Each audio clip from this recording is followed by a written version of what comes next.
नमस्कार, मैं हूं आशुतोष त्रिपाठी और आप देख रहे हैं दिल्ली एनसीआर दिन भर। सबसे पहले नजर सुर्खियों पर।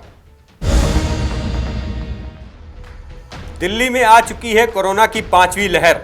स्वास्थ्य मंत्री सत्येंद्र जैन ने कहा, लोग डरे नहीं, दिल्ली सरकार पूरी तरह से तैयार है, लेकिन होशियारी बरतते रहें।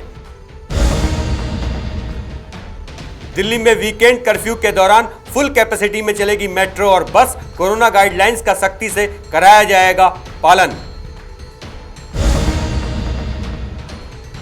नोएडा में 3 साल की मासूम का कातिल निकला दादी का प्रेमी, हत्या से पहले किया था रेप।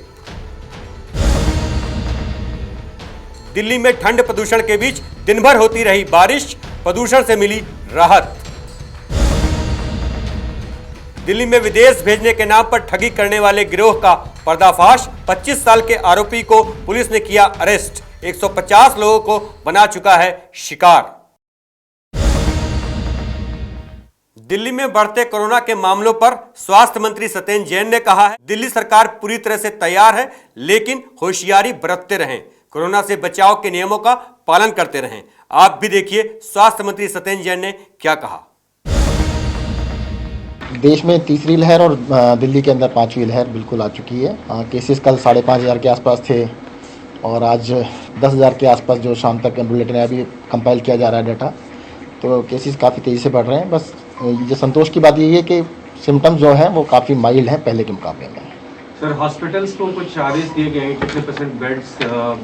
प्राइवेट हॉस्पिटल्स में जो अभी तक 10% बेड थे कोरोना के लिए, उसको कल आदेश दिए गए 40% करने के लिए आदेश दिए गए, ताकि देखो क्योंकि होने में भी 1 हफ्ता लगता है, 4-5 दिन 1 हफ्ता लग जाता है, ताकि 4 गुने बेड्स हो जाए।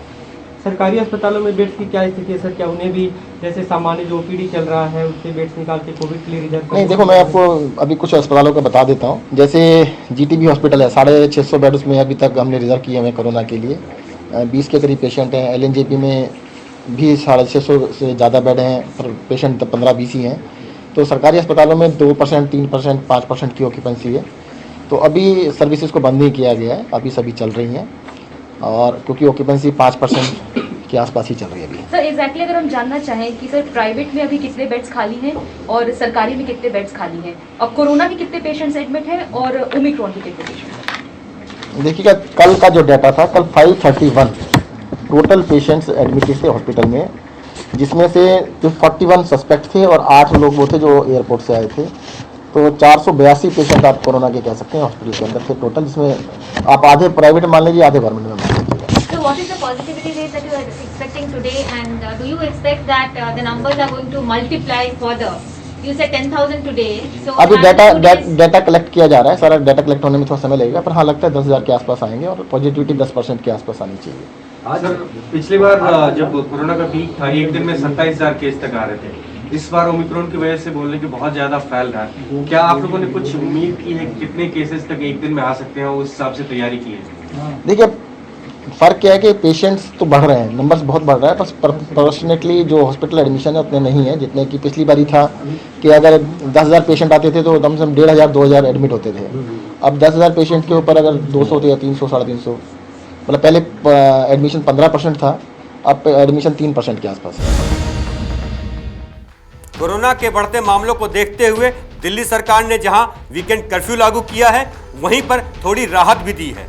सरकार की तरफ से आदेश दिया गया है कि मेट्रो और बस फुल कैपेसिटी के साथ चलाई जाएंगी। देखिए पूरी रिपोर्ट।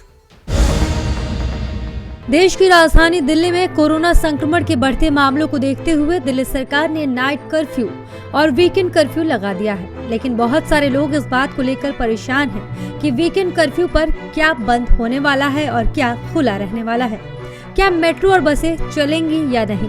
तो आपको बता दें कि सरकार ने पाबंदियों के बीच दिल्ली में DTC बसों को फुल कैपेसिटी और मेट्रो को फुल कैपेसिटी यानी 100% क्षमता के साथ चलाने का फैसला किया है।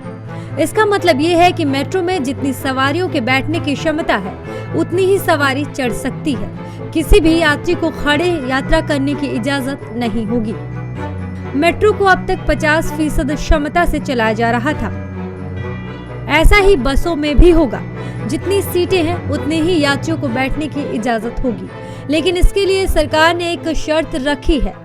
बस, मेट्रो सहित सभी सार्वजनिक स्थानों पर मास्क लगाना अनिवार्य है। दिल्ली मेट्रो रेल कॉरपोरेशन ने भी ट्वीट कर कहा है कि DDMA द्वारा जारी किए गए नए गाइडलाइंस के तहत दिल्ली मेट्रो 100% बैठने की क्षमता के साथ चलेगी। अगली सूचना तक किसी भी यात्री को खड़े होने की अनुमति नहीं दी जाएगी। दरअसल ये फैसला इसलिए लिया गया क्योंकि 50% बैठने की क्षमता का नियम लागू होने के कारण दिल्ली मेट्रो और बस स्टैंड पर काफी भीड़ जमा हो रही थी, जिसके कारण ये जगह सुपर स्प्रेडर बन सकती थी। इसीलिए मेट्रो और बस पर लगी ये पाबंदियां हटा दी गई हैं। ब्यूरो रिपोर्ट, नवोदय टाइम्स, नई दिल्ली। नोएडा में हुई 3 साल की मासूम की हत्या के मामले में पुलिस ने पर्दाफाश किया है। पुलिस ने बताया कि मासूम की हत्या करने वाला उसकी दादी का ही प्रेमी है। पुलिस ने यह भी बताया कि हत्या करने से पहले दरिंदे ने बच्ची के साथ रेप भी किया था। देखिए पूरी रिपोर्ट। नोएडा में एक हैरान करने वाला मामला सामने आया है, जिसमें एक 3 साल की मासूम की हत्या करने वाला उसकी दादी का प्रेमी निकला। उसने हत्या करने से पहले मासूम के साथ रेप की वारदात को भी अंजाम दिया था। नोएडा पुलिस ने इस ब्लाइंड मर्डर केस का खुलासा किया और 3 साल की मासूम बच्ची की हत्या और रेप के आरोप में हेमंत उर्फ मुनीम को गिरफ्तार किया है। 28 दिसंबर 2021 को थाना फेज 2 के क्षेत्रांतर्गत इलावास गांव से एक 3 साल की बच्ची का शव बरामद हुआ था। इस बच्ची के संबंध में 3 दिन पहले 25 दिसंबर को उसकी दादी द्वारा गुमशुदगी की रिपोर्ट दी गई थी, जिसके आधार पर थाने पर FIR पंजीकृत की गई थी एवं पुलिस बच्ची की तलाश में लगी हुई थी। 28 तारीख को परिवार द्वारा ही बताया गया पुलिस को कि एक निर्माणाधीन बिल्डिंग है जिसमें चेक किया जाए। उसमें चेक करने पर जब बॉडी बरामद हुई तो इसमें 302 IPC की बढ़ोतरी की गई और जब पोस्टमार्टम की रिपोर्ट प्राप्त हुई तो उसमें कुछ ऐसी चोटें अंकित थी जिनसे लैंगिक अपराध का होना भी प्रतीत हुआ, जिसके आधार पर सेक्शन 376A(B), 377 और पॉक्सो एक्ट के सेक्शन 5 और 6 की भी बढ़ोतरी की गई। पुलिस द्वारा विभिन्न टीमें गठित की गई थी कि संगीन अपराध के अभियुक्त को जल्द से जल्द खोजा जा सके और इसी क्रम में कल 2 जनवरी 2022 को मुख्य आरोपी जो लगभग 55 वर्षीय हेमंत नाम का आदमी है उसको गिरफ्तार कर लिया गया है एवं आज उसको जेल भेजा गया है। बता दें, थाना फेज 2 पुलिस ने मुकदमा दर्ज कर जब इस मामले की जांच शुरू की तो इस दौरान 28 दिसंबर को गुमशुदा बच्ची का शव निर्माणाधीन कावेरी बिल्डिंग गांव इलाहाबाद से बरामद हुआ। मौके पर पहुंची पुलिस ने शव को कब्जे में लेकर पोस्टमार्टम के लिए भेजा। पोस्टमार्टम रिपोर्ट में चौंकाने वाला राज सामने आया। पोस्टमार्टम से पता चला कि बच्ची की हत्या कर शव को छिपाने और लैंगिक कृत्य के तथ्य मिले हैं, जिसके बाद पुलिस ने हत्यारे की तलाश शुरू कर दी। वहीं जांच में पाया गया कि बच्ची की दादी के एक व्यक्ति से अवैध संबंध थे। हेमंत का पीड़िता की दादी के साथ पिछले कुछ वर्ष से अवैध संबंध था और वो उससे शादी करना चाहता था, परंतु वो इस बच्ची को जो 3 वर्षीय पीड़िता है उसको दादी के साथ शादी करने के कार्य में एक बाधा की तरह मानता था, क्योंकि दादी पे ही इस बच्ची की पूरी जिम्मेवारी थी। इसके अपने पिता पिछले 2 वर्ष से जेल में निरुद्ध हैं एक कत्ल के केस में और इसकी माता छोड़कर अपने मूल जनपद अपने परिजनों के पास वापस चली गई है। तो इस अड़चन को रास्ते से हटाने की मंशा से उसके द्वारा ये कृत्य किया गया। जो दादी है उसकी संलिप्तता पे भी जांच की जा रही है, क्योंकि उसके द्वारा हेमंत की भूमिका को पुलिस से छुपाया गया। तो उसकी इस अपराध में क्या संलिप्तता है उसको भी जल्द ही निर्धारित किया जाएगा एवं उचित विधिक कार्रवाई की जाएगी। पुलिस ने इस मामले को सुलझाते हुए आरोपी हेमंत उर्फ मुनीम को गिरफ्तार कर जेल भेज दिया है। इसके साथ ही पुलिस ने जांच के दौरान पाया है कि आरोपी हेमंत आपराधिक प्रवृत्ति का है। इस मामले में पुलिस ने आरोपी के खिलाफ पॉक्सो एक्ट और हत्या की धारा के तहत मामला दर्ज किया है। वहीं पुलिस मामले में बच्ची की दादी की भूमिका की भी जांच कर रही है। नोएडा से प्रणब भारद्वाज के साथ संगीता सिंह की रिपोर्ट, नवोदय टाइम्स। अब बात करते हैं दिल्ली के मौसम की। बुधवार को राजधानी में दिन भर बरसात होती रही। इस बरसात के कारण जहां प्रदूषण कम हुआ वहीं ठंड भी बढ़ गई है। मौसम विभाग की भविष्यवाणी है कि 9 जनवरी तक इस तरह की बरसात होती रहेगी। देखिए पूरी रिपोर्ट। देश की राजधानी दिल्ली में कोहरे और प्रदूषण का सितम जारी है। आसमान में काली घटा छाई है। प्रदूषण और कोहरे की धुंध के कारण सड़कों पर विजिबिलिटी भी काफी कम है। हल्की बूंदाबांदी भी देखने को मिल रही है। हालांकि आज के लिए मौसम विभाग ने पहले ही बारिश होने की संभावना जताई थी। मौसम विभाग के अनुसार दिल्ली, एनसीआर, गाजियाबाद, दादरी, ग्रेटर नोएडा, गुरुग्राम, फरीदाबाद में अगले कुछ घंटों में हल्की से मध्यम बारिश होने की संभावना है। आईएमडी की माने तो दिल्ली में आज न्यूनतम तापमान 11 डिग्री जबकि अधिकतम तापमान 19 डिग्री सेल्सियस रह सकता है। वहीं कोहरे और ठंड के बीच दिल्ली में 9 जनवरी तक हल्की से मध्यम बारिश होने की संभावना है। वहीं दिल्ली में अगर एयर क्वालिटी इंडेक्स की बात करें तो एयर क्वालिटी इंडेक्स 400 के करीब है, जो खतरनाक श्रेणी में आता है। दिल्ली के लोग इस बार लगातार ही भयावह प्रदूषण का सामना कर रहे हैं। नवंबर के बाद से ही हवा की गुणवत्ता लगातार खराब चल रही है।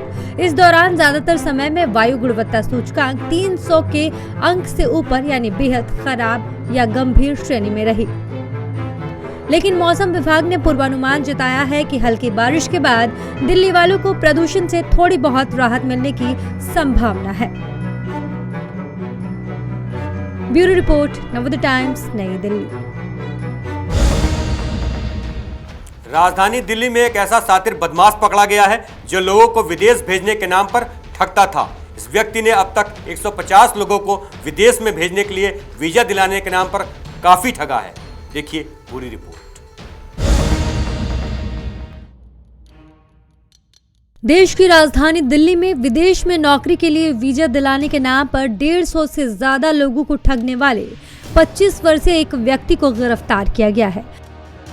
गिरफ्तार व्यक्ति उत्तर प्रदेश के मुरादाबाद का निवासी है। दावों के मुताबिक इस व्यक्ति ने फोकस ट्रैवल्स नाम से एक एजेंसी खोल फर्जी टिकट और वीजा बनवाकर लोगों से ठगी की। एजेंसी है या जो ये दुकान है, ये अपना फेक वीजाज बना रही थी अब्रॉड भेजने के लिए लोगों को, और इसमें इन्होंने न्यूजीलैंड जैसी कंट्रीज का एक कंपनीज के कुछ रिक्रूटमेंट पेपर्स और कुछ ऑथराइजेशन पेपर्स का झांसा देकर इन लोगों को अपने ट्रैप में फंसाया। और लगातार ये करीबन अभी तक हमारी तफ्तीश से 150 प्लस ऐसे विक्टिम्स का हमें पता चला है। 101 पासपोर्ट्स इनके यहाँ से, ओरिजिनल पासपोर्ट्स जो ये कस्टमर्स के रख लेते थे, उनसे जैसे ये इनके ट्रैप में फंस जाते थे तो इनके पासपोर्ट्स ले लेते थे और फिर इनको ये भी air tickets, fake air tickets दिखाते थे।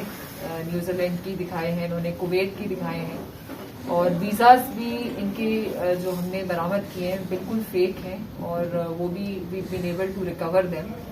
150 प्लस इसमें अभी तक हम जो फ्रॉम वेरियस सोर्सेज जो इनके ऑफिस में रेड मारने के बाद हमें पता चला है, we been able to collect the documents for these 150 victims.